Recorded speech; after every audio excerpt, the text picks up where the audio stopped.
RTX 3080. Unboxing of the GeForce RTX 3080. The GeForce RTX 3080. RTX 3080 from Nvidia. Welcome to the channel guys, this is nomad किदन और आप देख रहे हैं take forever.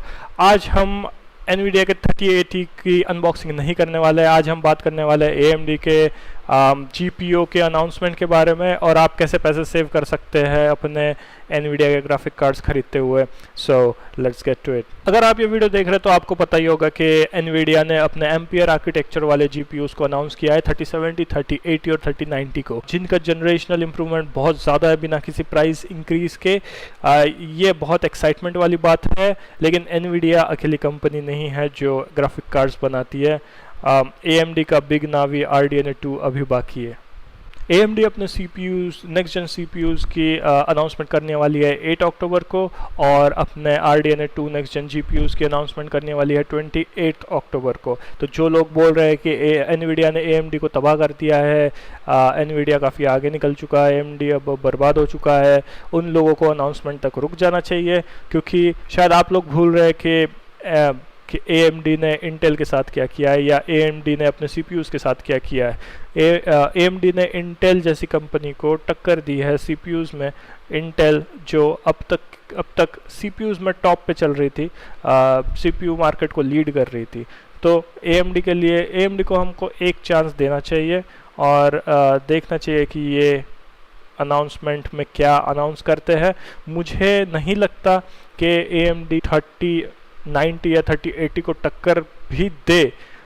हो सकता है Nvidia ही आगे निकल जाए, लेकिन ज़्यादा से ज़्यादा लोग जो ग्राफिक कार्ड खरीदते हैं वो 3080 और 3090 नहीं है।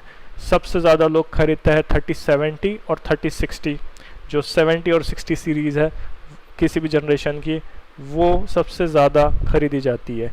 और AMD इसी मार्केट को कैप्चर कर सकती है। अगर AMD 3060 और या 3070 को टक्कर देती है, मे बी अपने प्राइसेस कम कर देती है या टक्कर भी दे देती है, उससे देखकर Nvidia अपने प्राइसेस कम कर लेता है।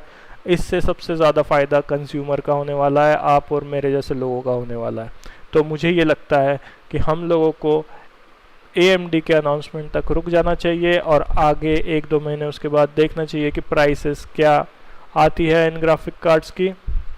और मोस्टली मुझे लगता है आप जैसे लोग या मेरे जैसे लोग 3070 या 3060 खरीदेंगे। बहुत मतलब होंगे लोग जो 3090 और 3080 भी खरीदेंगे, लेकिन सबको AMD के अनाउंसमेंट के लिए रुकना चाहिए। If you like this video, please give it a thumbs up, comment in the comment section below, subscribe to the channel. I'll be back with a new video. Peace out.